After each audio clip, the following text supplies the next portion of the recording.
Hello les rêveurs, j'espère que vous allez bien. Je vous retrouve aujourd'hui pour le bilan de mes lectures du mois de novembre 2021.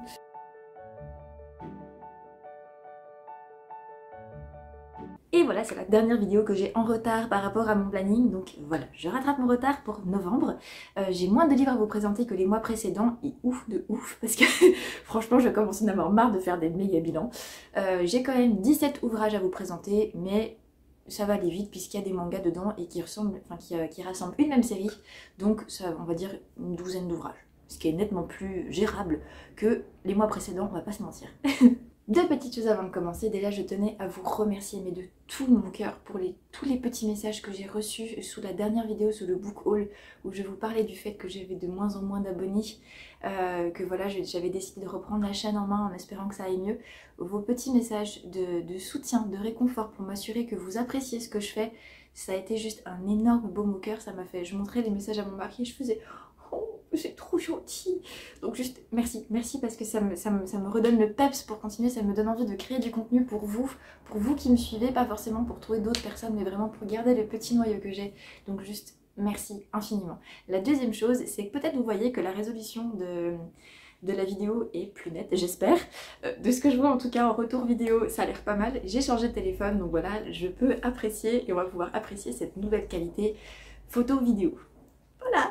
La première lecture du mois de novembre, ça a été un livre audio. Il s'agit de Plus on est de fous de Zoé Brisby, lu par Camille Lamache, donc chez Audible.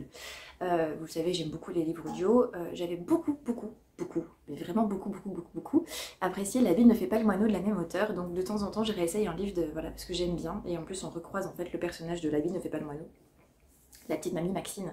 On la recroise dans les autres livres de Zoé Brisby, donc j'apprécie beaucoup.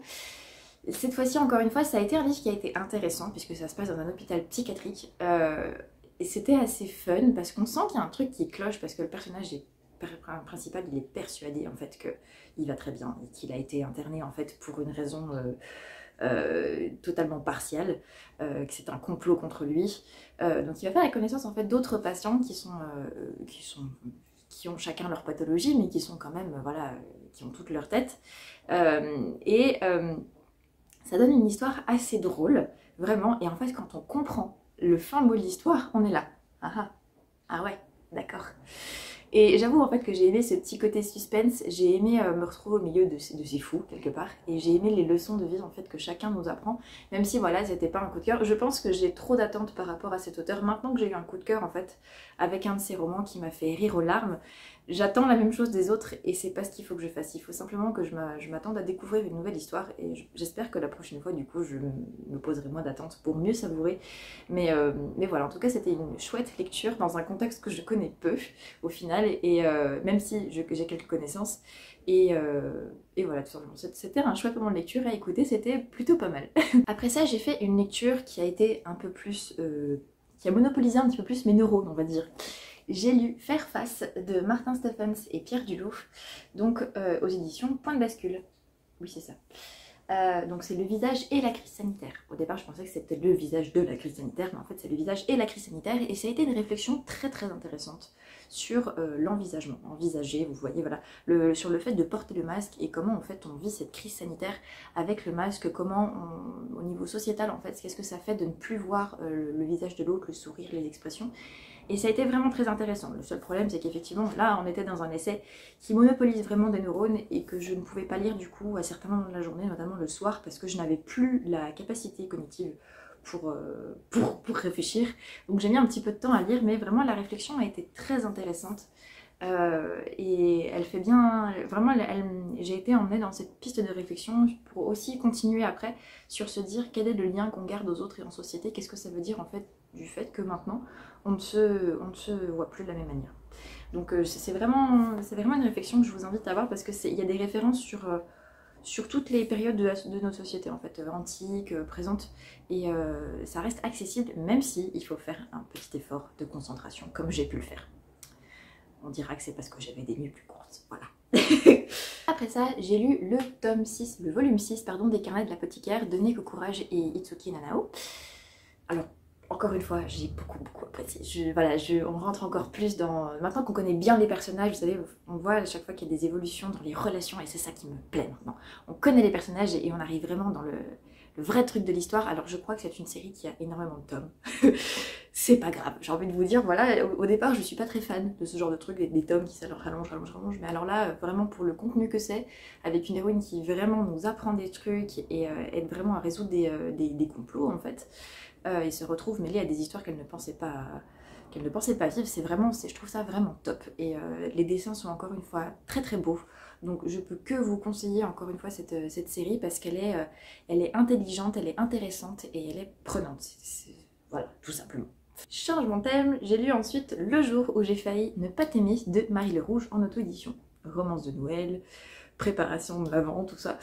Alors, elle fait partie en fait des rares romances pour lesquelles je me suis dit allez, on va essayer. Le résumé me tente bien parce qu'au bout d'un moment, je vous avoue qu'en fait, à force de lire des romances de Noël, j'ai eu l'impression de tourner en rond. Donc là par contre c'était pas le cas, effectivement on est sur une romance de Noël qui se passe assez rapidement, mais j'ai beaucoup apprécié le côté psychologique, vous savez que c'est vraiment ce qui prime le plus chez moi, et j'ai beaucoup aimé ce qui s'est joué en fait dans cette romance. J'ai trouvé que tout était bien dosé au niveau des sentiments, au niveau du réalisme, que chaque personnage avait quelque chose à apporter en fait, et ça pour ça il y a une bonne dynamique entre le duo principal mais aussi avec les personnages secondaires. Donc vraiment ça a été une très jolie découverte à faire. À tel point que j'ai décidé de lire en fait d'autres livres de cet auteur, et dans le précédent book haul, je vous présentais du coup, je crois que c'est La princesse et le duc, quelque chose comme ça, une romance. Voilà, j'ai envie de voir ce que ça peut donner dans un autre registre parce qu'il me semble que c'est la seule romance qui a en tout cas marché à ce point chez cet auteur, donc on va bien voir ce que ça va donner. Après ça, j'ai lu les 6 volumes de Spy X Family de Tatsuya Endo. Si vous avez vu le book haul, vous savez que j'étais un peu sceptique par rapport à ça parce qu'à force de le voir passer sur les réseaux et quand on entend tu devrais le lire, c'est trop bien, j'ai un petit peu tendance à fuir, effectivement, quand on me dit ça. Donc voilà, j'ai quand même essayé parce que mon frère était tellement enthousiaste que voilà. Et en fait, j'ai vraiment beaucoup apprécié. C'est totalement déjanté comme univers, avec un espion qui est obligé de se forger une fausse famille, avec une fille qui a des pouvoirs télépathiques, mais lui il le sait pas, et une femme qui du coup c'est une couverture, hein, vraiment c'est une façade, ils savent très bien qu'il n'y a aucun amour entre eux, même si la femme ne sait pas qu'en fait c'est pas vraiment sa fille, qu'il l'a adoptée. Comment dire, et cette femme là en fait elle est mercenaire, elle tue des gens, mais lui il le sait pas. Et en fait ça donne des situations, surtout avec cette gamine au milieu qui peut lire les pensées, ça donne des situations très cocasses, avec des moments exagérés, et ça c'est ce qui me fait mourir de rire en fait dans les mangas, c'est quand on a un contexte très sérieux et que d'un seul coup en fait tout part en vrille. Avec des expressions faciales qui sont exagérées, ça me fait vraiment mourir de rire. Donc là j'ai vraiment beaucoup aimé, j'espère pouvoir lire du coup la suite dès qu'elle sortira, mais c'est vraiment une série que je peux conseiller si vous avez envie de passer un bon moment sans vous prendre la tête, et sur un fond qui est assez amusant et qui rappelle aussi la guerre froide. Si vous avez envie de lire un truc un peu starbé mais fun, allez lire ça parce que ça vaut la peine. Dans le thème romance de Noël, je vous présente aussi Un homme pour Noël de Adé Martel en auto-édition. Alors, si je dois décerner la palme de la romance de Noël la plus atypique, je pense que c'est à celle-ci que je dois l'adresser. Parce que franchement, c'est une... Alors quand j'ai vu la première fois la couverture de ce livre, je vous mettrai peut-être la couverture ancienne, parce que là je mettrai l'actuelle, j'avoue que ça me donnait pas envie. Mais j'ai voulu tenter quand même, et je dois avouer que ça a été vraiment, c'est hyper bien pensé. Tout le scénario au départ on se dit wow, qu'est-ce que c'est que ce truc?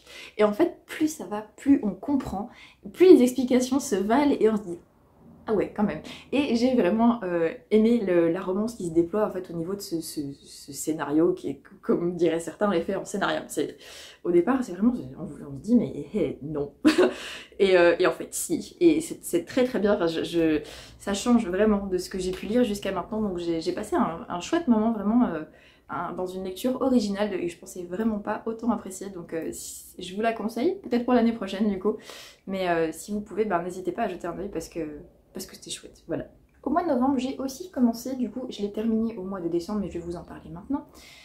J'ai commencé L'amie prodigieuse tome 1 de Elena Ferrante, lu par Marina Moncade, parce qu'effectivement je la voyais passer partout, qui passe ça part en série régulièrement, il y a des suggestions dans les mails, dans les machins, bref. J'ai voulu essayer, j'ai pas accroché. Autant c'est toujours pour moi hyper fascinant de découvrir un côté historique parce qu'il me semble que c'est dans les années 1960, de découvrir en fait comment ça se passait avant qu'il y ait tout le confort moderne qu'on peut avoir dans nos villes, dans notre culture en fait, l'électricité, l'eau chaude, tous ces trucs-là, et en fait de voir comment se passaient aussi les mœurs au niveau de l'école, au niveau des petits copains, de toutes ces choses-là, vraiment l'enfance et l'adolescence. Et ce premier tome, voilà, parle de l'enfance et de l'adolescence de Lénou et Lila. Et pour ça, ça a été très intéressant. Après, effectivement, je sais pas, il y a des aspects qui parfois, dans la narration, enfin pas dans la narration, aussi dans la narration, mais pas vocalement, je veux dire, c'est vraiment dans le contenu même, j'ai trouvé ça gênant en fait. C'était pas... Il y a des passages, je me dis, mais en fait, non, en fait, non, ça me convient pas, voilà, donc ça m'a... ouais, vraiment, ça m'a froissé quelque part. Donc il y a une partie de moi qui a eu envie de continuer, de se dire, bon, je vais voir jusqu'à la fin ce qui se passe. Mais je suis restée plus froissée qu'autre chose, donc voilà, ça arrive. Des détails que j'aurais préféré ne pas avoir. Mais au-delà de ça, voilà, c'était une histoire intéressante et je peux du coup en parler maintenant et dire, voir de quoi on parle. Mais pour moi, ça n'a pas été un immense succès et je peine peut-être à comprendre le succès de cette série. Mais c'est fréquent avec moi, donc vous faites plus attention. Après ça, j'ai lu aussi un bouquin en anglais, ça m'a fait du bien, parce que là aussi je m'étais dit, mobilise pardon, tes neurones. J'ai lu The Heart of Betrayal, donc le tome 2 de Memland Chronicles, de Mary E. Pearson. Donc c'est la suite en fait, de Kiss of Deception, que j'avais beaucoup apprécié. Et effectivement, j'ai franchement encore apprécié ce nouveau tome. Je sais plus combien de pages il fait, 500 je crois. Je ne sais plus. Ouais, quasiment 500 pages et ça se lit hyper facilement en fait. Le suspense qu'il y a dedans. Encore une fois, j'ai eu peur qu'on s'endorme dans une intrigue en fait qui se serait aplatie. Mais non, encore une fois, voilà, l'auteur a vraiment maintenu le suspense. Elle a osé mettre ses personnages dans des situations compliquées et ça gêne. Parce qu'elle en sort après, et puis ou alors elle complique encore l'intrigue, et je me dis que vraiment ce tome 3 va être la résolution de tout. Et voilà, elle n'a pas trahi ses personnages, elle n'a pas trahi ce qu'elle avait un peu lancé quelque part au début, parce qu'on a un espèce de triangle amoureux, espèce, je dis bien. Mais voilà, on a eu peur que ce qui était un peu amorcé dans le tome 1, ça soit, enfin moi c'est la peur que j'ai eue, que ça parte en fait dans une autre direction, parce que là j'aurais un peu décroché, mais non, finalement voilà, elle a vraiment plongé ses personnages dans la mélasse jusqu'au cou, et dans des situations clairement atypiques, et ça franchement c'était top. Et on est vraiment dans un univers de fantasy qui est hyper intéressant, avec le côté politique, le côté guerrier, tout ça, magique. Franchement, encore une fois, c'est une excellente surprise et je lirai le tome 3 avec plaisir. Parlons maintenant d'un livre qui a été une très chouette surprise pour moi, je ne m'attendais vraiment pas à apprécier autant.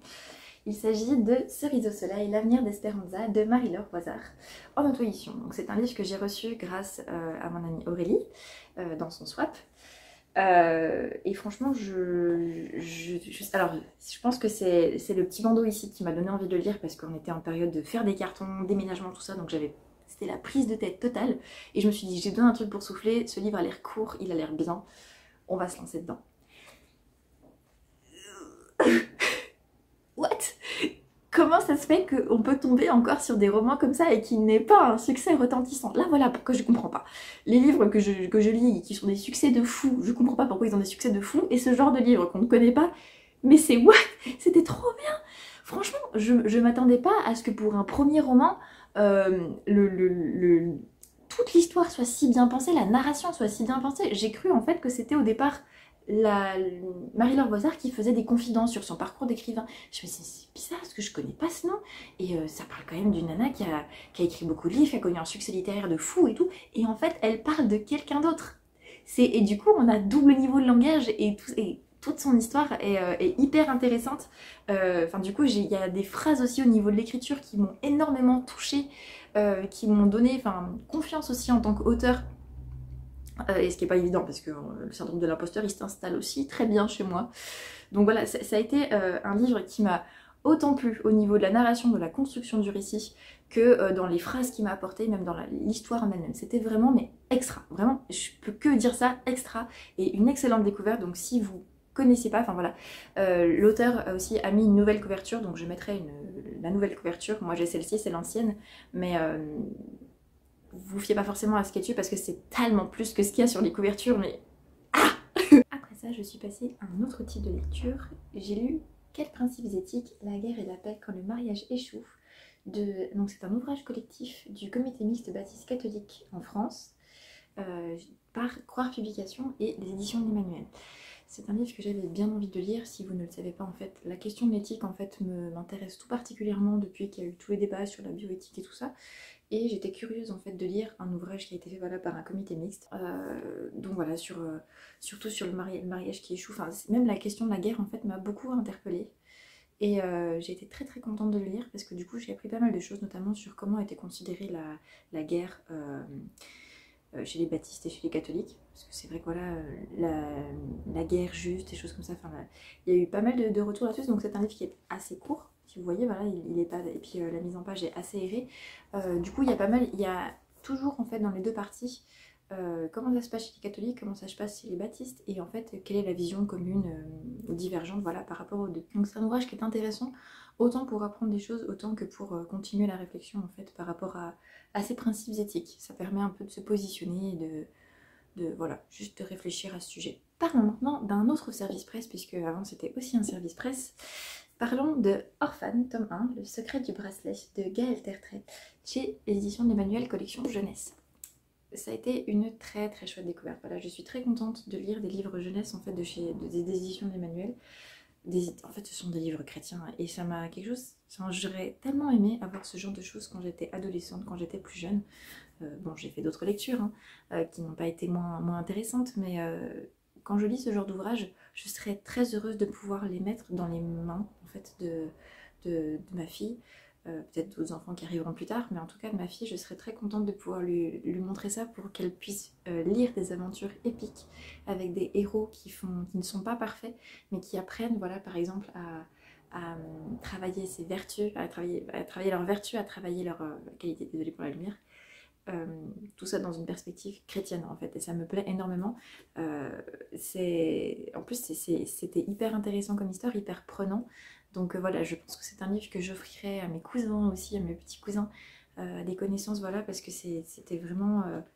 j'ai vraiment passé un très chouette moment de lecture et c'était de la fantaisie hyper intéressante et aussi hyper accessible. Donc si vous aimez la fantaisie jeunesse, que vous êtes adulte et que vous avez envie de, voilà, de voir un peu des valeurs chrétiennes, je vous le conseille parce que moi en tant qu'adulte j'ai beaucoup apprécié de le lire et je pense que pour des enfants, pour des ados, des enfants, c'est hyper intéressant. Voilà, juste avant de vous présenter le dernier livre de cette vidéo, peut-être que vous avez remarqué que la luminosité a un petit peu changé au fur et à mesure de la vidéo, l'angle peut-être aussi il me semble, tout simplement parce que je filme en fait quand ma fille dort et qu'elle s'est réveillée en plein milieu de la vidéo, donc voilà, j'ai fait un peu comme j'ai pu.